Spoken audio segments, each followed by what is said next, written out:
నా పేరు భవాని. నేను పోలీస్ అధికారుల సంఘంలో స్టేట్ అసోసియేషన్లో పనిచేస్తూ ఉన్నాను.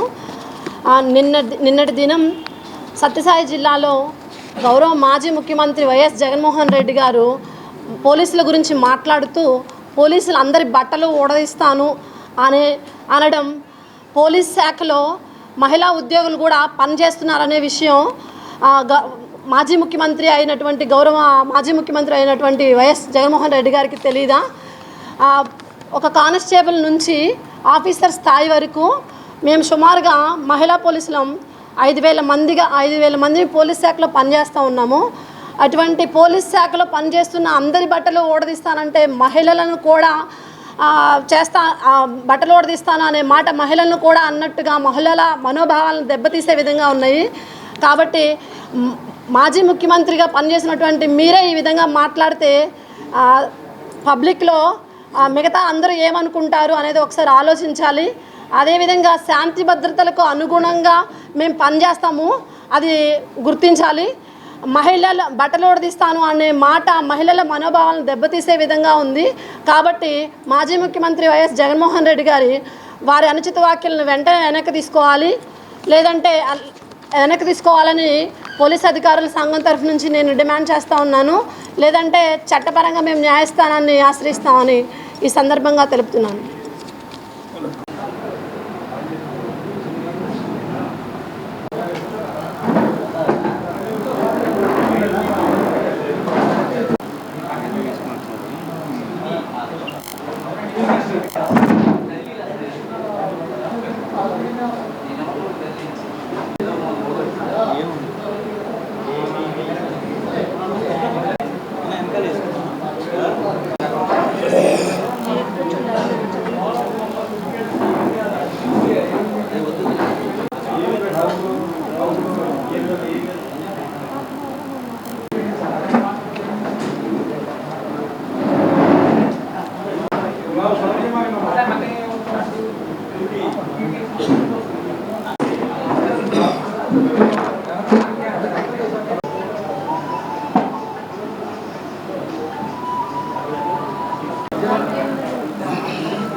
నా పేరు Somashekar Reddy, police association state ట్రెజరర్గా పనిచేస్తున్నాను.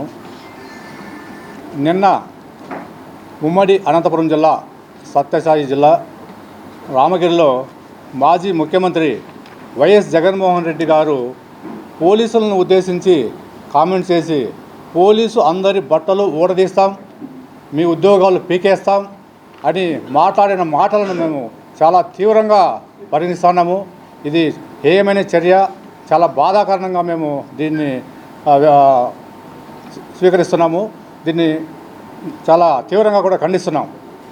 జగన్మోహన్ రెడ్డి గారు, మీరు ఒక విషయం గుర్తుపెట్టుకోవాలి, పోలీసు ఉద్యోగం అంటే అంత ఆషామాషిగా రాదు. ఇది ఎంతో కష్టపడి డిగ్రీ చదివి పోటీ పరీక్షల్లో పాల్గొని కొన్ని వేల మందితో పోటీపడి ఆ పోటీలో తీవ్రమైన ఒత్తిడిలో వాళ్ళు పోటీలో నెగ్గాలి.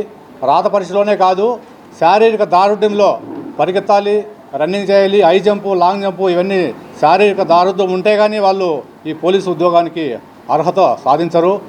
ఇవన్నీ సాధించినా కూడా వారికి ఈ యాంటీజెన్స్ వెరిఫికేషన్ ఉంటుంది. అంటే సత్ప్రవర్తన కలిగి ఉండాలి. ఒక పోలీసు ఉద్యోగంలో రావాలంటే అతను సత్ప్రవర్తన కలిగి ఉండాలి, ఎటువంటి నేర చరిత్ర ఉండకూడదు. ఇవన్నీ సద్గుణాలు ఉంటేనే వాళ్ళు పోలీసులో ఉద్యోగానికి రావడం జరుగుతుంది. అవన్నీ వచ్చిన తర్వాత కూడా సుమారు 1 సంవత్సరం పాటు వాళ్ళు అతి కఠోరమైన ట్రైనింగ్ చేయవలసి ఉంటుంది. ఈ ట్రైనింగ్లో కూడా అక్కడ ఉండే ఆ ట్రైనింగ్ సిస్టంలో ఎంతోమంది కాళ్ళు చేతులు విరిగి మధ్యలోనే రావడం జరుగుతుంది.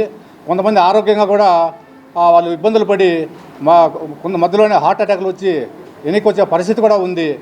కాబట్టి ఇంత కఠినమైన ఉద్యోగం వాళ్ళు ట్రైనింగ్ పొంది ఉద్యోగం వచ్చిన తర్వాత ఆ యూనిఫామ్ అనేది కూడా ఒక రాజ్యాంగబద్ధంగా వాళ్ళకి డిజైన్ చేసి ఇవ్వబడిన యూనిఫామ్ను మీరు చాలా సింపుల్గా మేము ఊడదీస్తాము, పబ్లిక్లో నిలబెడతాము అని బహిరంగంగా ఈ విధంగా మాట్లాడడం అనేది చాలా హేయమైన చర్యగా మేము భావిస్తున్నాము. దయచేసి మీరు మరొకసారి ఇటువంటి వ్యాఖ్యలు చేయకూడదని మేము ఈ సందర్భంగా మీకు డిమాండ్ చేస్తున్నాం. మరొక కోరగారు బాధ్యతాయుతమైనటువంటి పదవుల్లో ఎవరున్నా కూడా వాళ్ళని మనం గౌరవించి తీరవలసిందే. అంతేగాని ఏకవచనంతో సంబోధించడాన్ని అసలు నేనైతే వినలేదు. మీరు అంటున్నారు కాబట్టి ఒకవేళ సంబోధించిన ఉంటే మటుకు తప్పే.